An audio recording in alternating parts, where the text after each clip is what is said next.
The aesthetics of the whole environment, I think, is what stood out most to me. The indoors, like the display of the different items of interest in those display boxes, and the fact that they're there, they're beautiful, the children are educated to respect them. I think that really stood out for me. Yeah.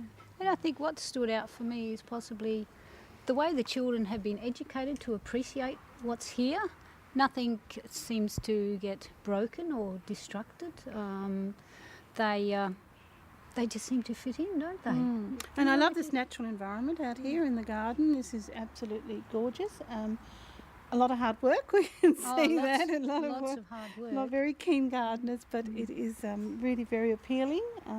The children, it would really appeal to children. It's got really creative in its approach. It's the I feel it would evoke a lot of creative play.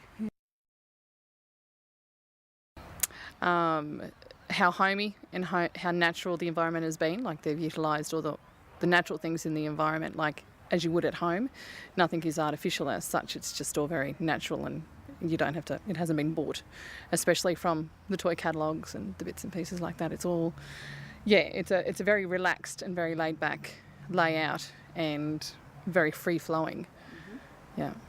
The natural environment, especially outside, the amount of trees and that sort of thing, and it's very welcoming. Inside, the same thing. It wasn't stark and bricks and bare walls. It was warm and inviting. The general idea, I think, of having quite heavily planted gardens, where the children can actually play in them, and the way that all paths have been put through them. I love the reflective pool. I think that was really great, just the little pool. Yes. Yes, just those and ideas. the disco balls which are making beautiful lights flicker on the colour-bond fence. It's just lovely. Just looks like little insects.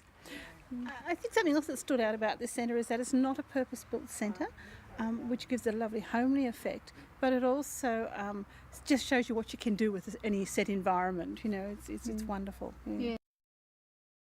Sustainability, basically just utilising what we have instead of going outside, like e.g. like in the gardens and stuff. They've utilised the hay bales and the bits and pieces like that instead of actually going to the hardware store and buying wood and having to fix it all together and whatever else. They've utilised that, the paper for the pots.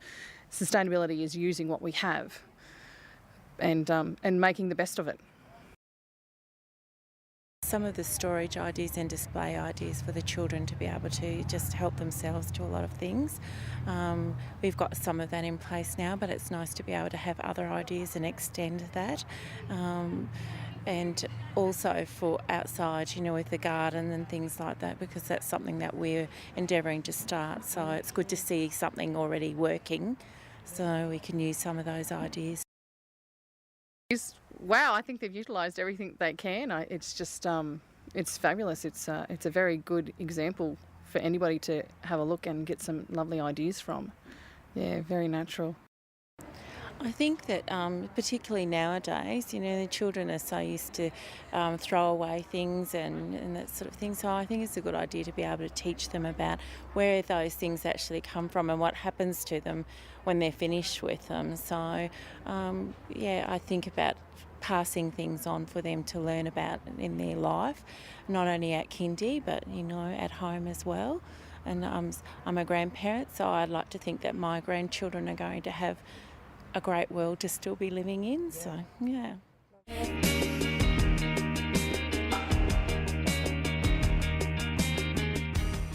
I'm Pam. I'm from St George and service manager for the St George Mobile Children's Service, and we run a mobile service out to 5 different towns. We travel about 1,000 k a week, and we each site is roughly about an hour and a quarter, an hour and a half away from St George, and we do playgroups and we do kindy services. Hello, I'm Barbara from the Mobile Children's Service, Gulliver's Travel. We are an organisation that runs from Gundawinian District Family Daycare. We go out to remote and rural places. We do 5 venues a week. travel up to 200 k's a day and back over some pretty bad roads at times, but it's a great service for the children in the remote and rural area. What do I love about my job? Spending as much time as we can with children that don't have access to conventional kindergartens or other playgroups in town, and the travelling. That's if you don't like travelling, this isn't the job. And our van leaves at 7:30 every morning, and we get back about 2:30. We leave about 3:30. We get back from some services. We have 2 sessions. We have a playgroup session in the morning for the under 3s, and the parents have to be here with the children, and they leave at 11 o'clock. And then the kindy kids stop till 2:45 in the afternoon by themselves, and we run a kindy program from 11 o'clock till 3. And do you travel by yourself, Barb? No, 2 staff at all times. We have 2 staff, won't run it with one. Begonia, we go to Begonia on a Monday, that's about an hour. Tealbar on a Tuesday, which is probably about an hour and a quarter. Fallon is about an hour. Bolin on a Thursday is about an hour and a quarter. And Surat, and that's about an hour from St George too. Wonderful.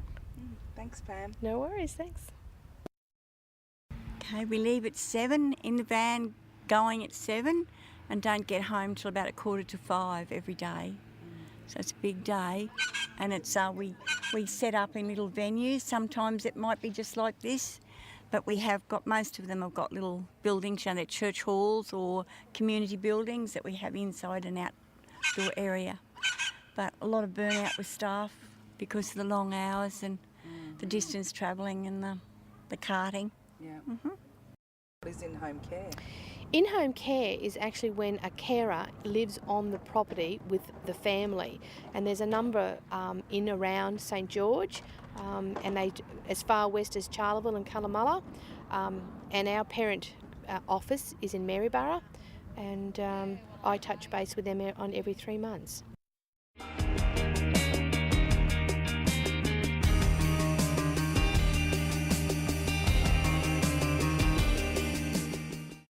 Okay, well, I'm Kathy from Darling Heights Outside School Hours Care. I'm second in charge. We're licensed for 60 children. We have up to about 20 of a morning and 35 to 40 of an afternoon. Our program runs from 3 till 6. The children come in, have afternoon tea, and then we give them afternoon tea, and then we have outside play or inside play, do homework, craft, art, whatever the children really like to do. So wherever possible, a lot of the times we might come outside and find sticks and leaves and things like that for the art, for collage and things like that. And I'm trying to encourage the children if they go away to the beach or something like that, to bring us something back from the beach like shells or something like that. We try to recycle the cardboard. The school do it as we have cardboard and paper, and if we use plastic plates, we wash them again and use them again in the art and everything. We don't try not to throw too much away. So, and wool and material and all that sort of thing that people have got given as scraps, egg cartons, whatever that we can use. Yeah. So, well, I suppose I grew up on a farm, so I sort of go back to that and say, they'll have chooks and things. So we were recycling the scraps to my chooks not so long ago, but unfortunately they all died. So the children asked me now what we do with it. So I still take it home, and I take it home and compost it at my place. And and we talk about that, and we talk about recycling at home and trying to do stuff, and because they learn it at school, so we encourage it too. So, and at the moment it's the saving the water, because we're on low water restrictions, and trying not to get them to waste the water is probably the biggest thing that we do at the moment. So leave the taps running and stuff like that. And finding with the paper towels that we use is a bit hard to get them to maybe just use one, but we're trying hard to get them to do it. So we talk about it all the time. So and they're pretty good. I think because they're older and they're school age children, that the older ones are more aware of it. So, and the little preppies are too. So